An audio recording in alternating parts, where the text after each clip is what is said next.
Shalom, selamat pagi Sobat Maestro yang dikasih Tuhan. Segera kita akan mendengar program rohani Immanuel Sumber Shalom dari GGP Shalom Bandung. Inilah seri yang selanjutnya. Immanuel datang memberikan dan meneruskan Shalom. Dengarkan dan terima firman Tuhan sebagai pegangan hidup hari ini. Selamat menikmati. Shalom, selamat pagi Sobat Maestro. Kita bersyukur kita boleh bertemu kembali dan kita boleh mendengar firman Tuhan sebelum kita melangkah masuk pada hari yang baru ini. Mari kita berdoa. Terima kasih Maha Besar Bapa yang di surga, penyertaan Tuhan semalam sehingga pagi ini kami boleh bangun lagi dan boleh bersiap untuk berkarya. Dan terima kasih ada kesempatan buat mendengar firman Tuhan. Mari Tuhan, rendahkan hati kami, sederhanakan iman kami, arahkan kami dengan firman Tuhan. Dalam nama Tuhan Yesus Kristus. Haleluya. Amin. Sobat Maestro, pagi ini kita akan mendengar firman Tuhan yang akan disampaikan oleh Bapak Pendeta Handi. Selamat pagi Sobat Maestro yang dikasih Tuhan. Kita bersyukur kembali pada pagi ini karena ada waktu yang diberikan Tuhan untuk kita bersama-sama kembali merenungkan firman Allah. Pada hari ini kita bersama-sama akan membuka dan mempelajari kebenaran firman Tuhan di dalam Maleakhi 3 dan Maleakhi 4 ya.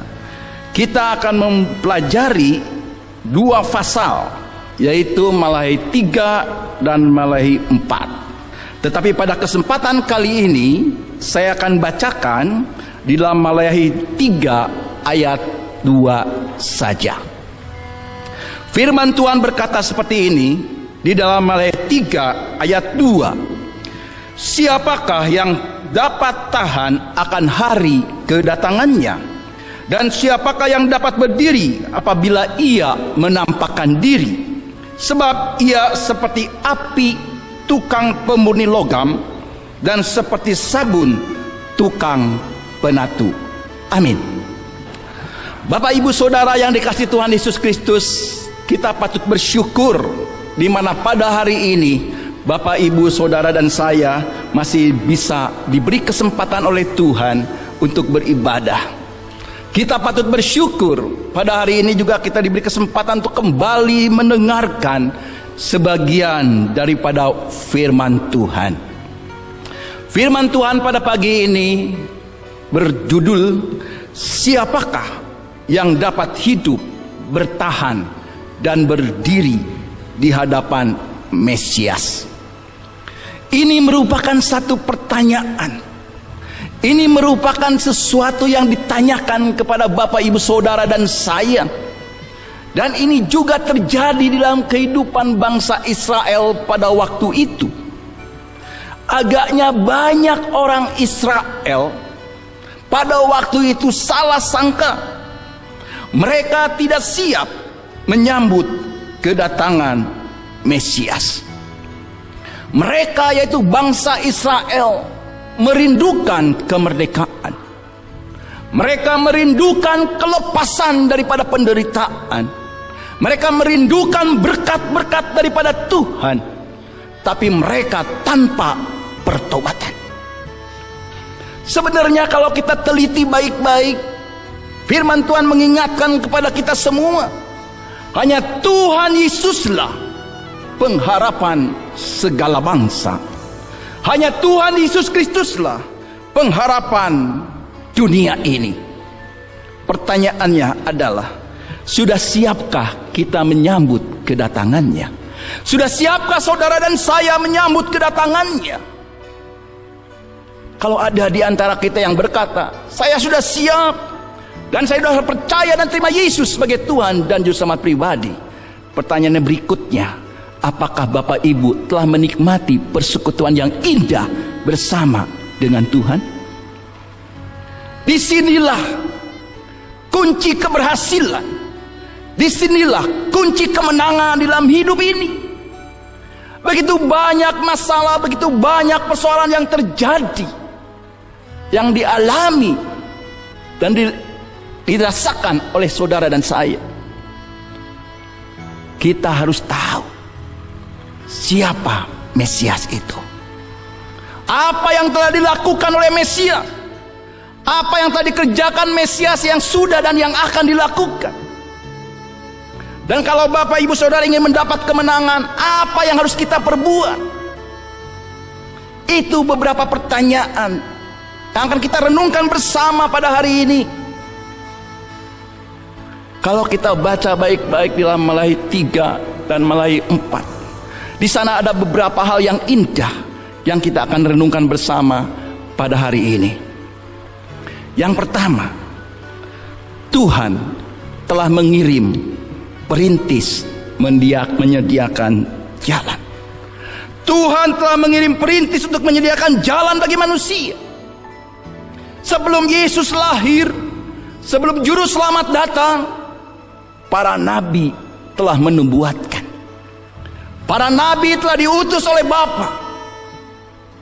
Yesaya menubuatkan hal seperti itu. Yohanes Pembaptis datang sebelum Yesus, dan dia membuka jalan, menyediakan jalan, menjadi perintis untuk kedatangan Tuhan Yesus Kristus. Saudara dan saya pada hari ini tidak perlu khawatir, tidak perlu takut bila menghadapi kehidupan yang makin hari makin tidak jelas. Bapak, Ibu, Saudara dan saya tidak perlu khawatir menghadapi tantangan apapun juga pada saat ini, karena sebenarnya setiap orang yang telah percaya kepada Yesus, kita tahu siapa Mesias Alkitabiah itu, siapa Mesias yang menyelamatkan itu. Kita patut bersyukur kalau kita membaca firman Tuhan di dalam Melayu 3 ayat yang pertama. Lihat, aku menyuruh utusanku supaya mempersiapkan jalan di hadapanku. Dengan mendadak Tuhan yang kamu cari itu akan masuk ke baitnya. Malaikat perjanjian yang kamu kehendaki itu sesungguhnya ia datang, firman Tuhan semesta alam. Siapakah Mesias Alkitab itu? Dia adalah utusan yang tidak berubah sesuai janji Tuhan. Tuhan menciptakan manusia, ditempatkan di Taman Eden sesuai dengan gambar dan rupa Allah. Itu berarti manusia ciptaan yang paling mulia. Tetapi apa daya, manusia memiliki kebebasan, dan kebebasan itu dipakai untuk melanggar apa yang dikehendaki oleh Tuhan, sehingga manusia jatuh ke dalam dosa, putus hubungan dengan Tuhan, jauh daripada Tuhan. Mereka sudah jauh daripada Tuhan dan hidup dalam dosa. Tapi Tuhan tidak mau membiarkan manusia yang ciptakannya itu binasa. Maka Tuhan punya rencana, Allah punya rencana yang indah untuk mendatangkan Mesias Juru Selamat, yaitu pribadi Yesus Kristus, utusan yang sudah dinubuatkan dari waktu perjanjian lama. Dan 2000 tahun yang lalu Mesias itu datang. Dia lahir di kandang yang hina. Dia datang untuk menyelamatkan manusia. Itu menunjukkan kepada saudara dan saya bahwa Mesias yang kita sembah, Mesias Alkitabiah itu adalah Tuhan yang penuh dengan kasih, Tuhan yang penuh dengan pengertian. Mengapa saya katakan seperti itu? Karena Tuhan yang kita sembah dalam Yesus Kristus begitu mengasihi kita. Tuhan yang kita sembah dalam Yesus itu penuh pengertian. Manusia tidak sanggup untuk menyelamatkan dirinya sendiri. Manusia tidak bisa membawa dirinya kembali kepada jalan Tuhan. Maka kasih Tuhan ditunjukkan dengan Yesus datang ke dalam dunia. Karena begitu besar kasih Allah akan dunia ini, sehingga dikaruniakannya anaknya yang tunggal, supaya barang siapa yang percaya kepada Dia tidak binasa, melainkan beroleh hidup yang kekal. Yeremia 31 ayat 3 berkata seperti ini. Dari jauh Tuhan menampakkan diri kepadanya. Aku mengasihi engkau dengan kasih yang kekal, sebab itu aku melanjutkan kasih setiaku kepadamu. Itu menunjukkan bahwa Mesias Alkitabiah itu sungguh-sungguh penuh dengan kasih dan penuh dengan pengertian. Setiap orang yang hidup di dalam kegelapan, setiap orang yang hidup di dalam dosa, mereka tidak bisa melihat terang itu. Tapi kita patut bersyukur karena Yesus Kristus adalah matahari kebenaran. Dia adalah matahari kebenaran.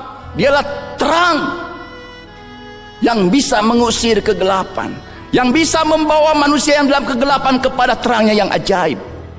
Campur tangan Tuhan, perbuatan Tuhan itu begitu luar biasa. Tetapi yang perlu kita perhatikan dan perlu kita waspadai, Tuhan bukan hanya sekedar memiliki kasih yang luar biasa, tapi Tuhan juga adalah seperti api yang menghanguskan. Ini perlu diperhatikan baik-baik. Kita sudah tahu bahwa Mesias, Juru Selamat, itu adalah Allah yang luar biasa, yang begitu baik, yang begitu mengasihi kita, orang-orang yang berdosa.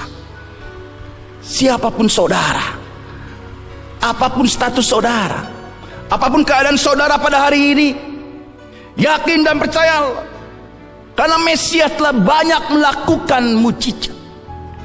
Mesias telah melakukan banyak pekerjaan-pekerjaan yang luar biasa. Mesias telah melakukan hal-hal yang indah untuk kebahagiaan manusia.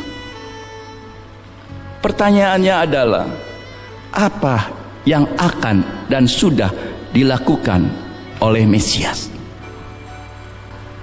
Kita yakin dan percaya Tuhan akan mengampuni yang mau datang bertobat kepada Dia. Walaupun dosamu merah seperti kirmisi, Tuhan akan ampuni. Tuhan akan sucikan putih seperti salju. Itu firman Tuhan. Jadi janganlah saudara dan saya ragu-ragu, karena begitu banyak apa yang telah dilakukan oleh Tuhan dan yang akan dilakukan oleh Tuhan, yang memberikan kepada manusia kebahagiaan. Tuhan juga akan memberkati dengan limpah kepada setiap anak-anaknya yang percaya kepada Dia. Pencuri datang untuk membunuh dan membinasakan, tapi Yesus datang untuk memberikan hidup yang berkelimpahan. Yesus yang kaya rela menjadi miskin, supaya saudara dan saya yang miskin menjadi kaya karena kemiskinan yang dilakukan oleh Tuhan. Ini menunjukkan kepada kita bagaimana Yesus Kristus begitu luar biasa untuk saudara dan saya. Yesus juga melakukan perbuatan yang luar biasa.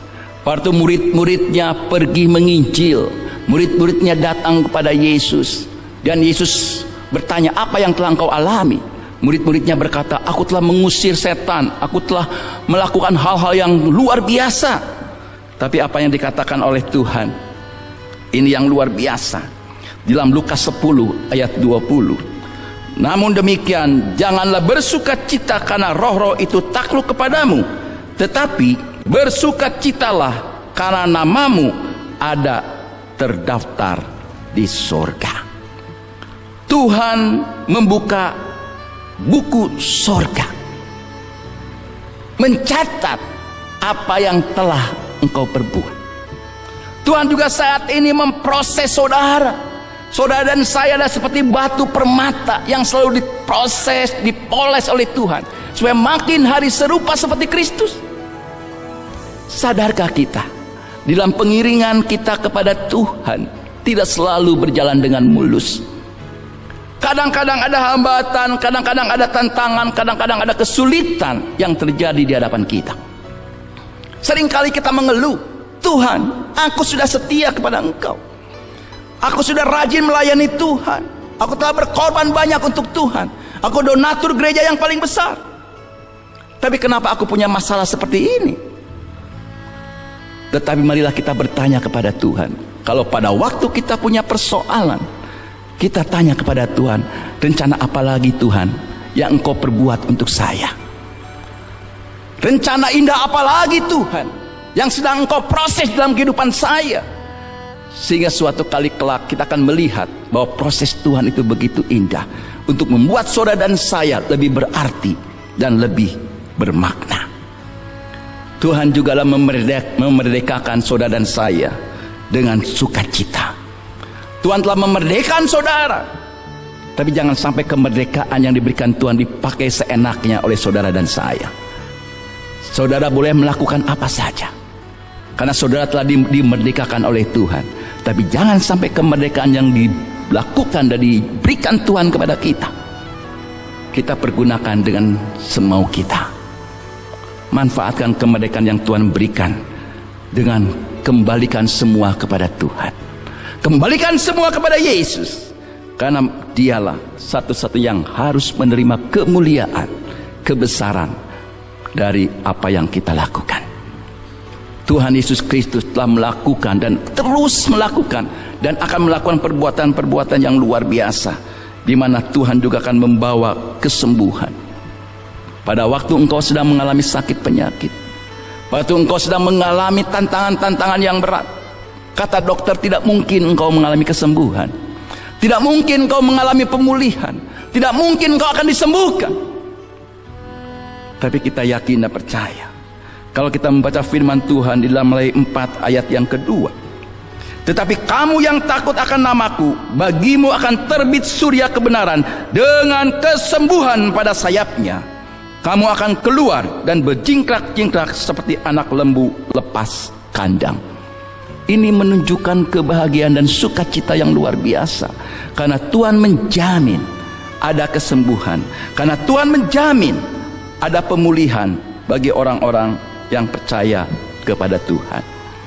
Saudaraku yang kasih dalam Tuhan Yesus Kristus, kita yakin dan percaya bahwa Tuhan melakukan banyak perkara yang indah. Tuhan juga memberikan kemenangan kepada kita semua. Kemenangan selalu diidamkan oleh manusia. Kemenangan di dalam hidup selalu diidam-idamkan oleh setiap manusia. Karena apa? Karena mereka tidak mau mengalami kekalahan. Mereka tidak mau mengalami kegagalan. Mereka tidak mau mengalami kejatuhan. Maunya mereka selalu mengalami kemenangan. Dengan kekuatan kita sendiri, kita tidak berdaya. Dengan kekuatan saudara dan saya, sehebat apapun kita tidak akan berdaya. Tapi kita bersyukur, Allah yang maha dahsyat, Allah yang luar biasa yang kita kenal dalam Yesus Kristus, Dia selalu memberi kemenangan kepada orang-orang yang percaya kepada Dia. Kemenangan yang diberikan Tuhan itu luar biasa. Kemenangan yang diberikan Tuhan kepada orang yang percaya itu begitu dahsyat. Seringkali kita tidak berpikir, kok kenapa saya bisa mengalami hal seperti itu? Bukankah banyak peristiwa di dalam kehidupan kita yang kita tidak mengerti? Sepertinya tidak ada jalan lain, sepertinya semua jalan buntu. Tapi pada waktu kita berdoa kepada Tuhan, Yesus memberikan solusi yang luar biasa. Ada selalu jalan keluar, dan kita bersyukur karena ada kemenangan di dalam Tuhan. Pada hari ini kita telah melihat, kita telah mendengar siapa Mesias Alkitabiah itu. Apa yang telah dan akan dilakukan oleh Tuhan untuk kebahagiaan manusia. Dan sekarang yang penting, apa yang harus diperbuat oleh manusia. Apa yang sepatutnya kita perbuat untuk menikmati campur tangan Tuhan yang begitu besar? Bertobat kepada Tuhan. Tinggalkan kehidupan kita yang lama. Percaya dan terima Yesus sebagai Tuhan dan saudara pribadi. Nikmati satu kehidupan baru bersama dengan Tuhan. Sudahkah kita melakukan itu? Sudahkah kita menikmati pertobatan yang sesungguhnya? Seringkali kita menjadi orang gereja, menjadi orang yang aktif di gereja, tapi kita belum bertobat sungguh-sungguh kepada Tuhan. Kita masih hidup penuh dengan dosa. Seringkali kita tidak menikmati persekutuan yang indah bersama dengan Tuhan. Seringkali kita tidak menikmati kasih dan kuasa Tuhan. Kenapa itu bisa terjadi? Kita tanya kepada diri kita sendiri, sudahkah kita mengalami pertobatan yang sesungguhnya? Karena kalau kita telah melakukan pertobatan yang sesungguhnya, saya yakin dan percaya Tuhan akan bekerja dengan luar biasa di dalam kehidupan kita. Roh Kudus yang ada dalam kehidupan saudara dan saya memampukan kita untuk kita selalu menyenangkan Tuhan, memampukan saudara dan saya untuk selalu memuliakan Tuhan, memampukan saudara dan saya untuk kita siap dan kuat dalam menghadapi tantangan apapun juga. Apa yang sepatutnya kita perbuat pada waktu kita telah mengecap kebaikan Tuhan, pada waktu kita semua telah mengalami pertolongan daripada Tuhan, selayaknya kita juga memberikan persembahan kepada Tuhan. Apa persembahan itu? Persembahan yang dapat kita berikan kepada Tuhan begitu banyak. Persembahan yang sesuai dengan rencana Tuhan. Hidupmu berikan untuk melayani Tuhan seumur hidupmu. Tubuhmu persembahkan untuk Tuhan. Keselamatanmu, syukurmu, hartamu, anak-anakmu, rumahmu, pelayananmu, bisnismu, masa depanmu, serahkan semua kepada Tuhan. Termasuk kekhawatiranmu saat ini, persembahkan kepada Tuhan.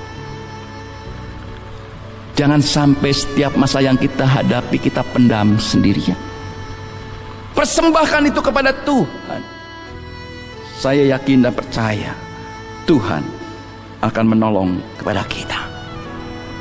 Yang sepatutnya kita perbuat pada saat ini adalah saudara dan saya harus takut kepada Tuhan dan mengasihi Tuhan dengan lebih sungguh. Ini penting. Takut kepada Tuhan bukan karena Tuhan kejam. Takut kepada Tuhan bukan karena Tuhan tidak punya rasa kasih, bukan. Takut karena Tuhan begitu sayang untuk kita. Takut kita melakukan perbuatan-perbuatan yang jahat. Takut melakukan perbuatan-perbuatan yang berdosa. Karena saudara dan saya mengasihi Tuhan. Enak atau tidak enak, selama itu proses daripada Tuhan, saudara dan saya adalah seperti tanah liat, dan Tuhan adalah pejunan kita. Dia yang membentuk, dia yang memproses. Yang penting kita menyesuaikan diri dengan apa yang menjadi rencana dan kehendak Tuhan. Percayalah, apa yang diproses oleh Tuhan itu baik adanya untuk saudara dan saya. Percayalah dan yakinlah.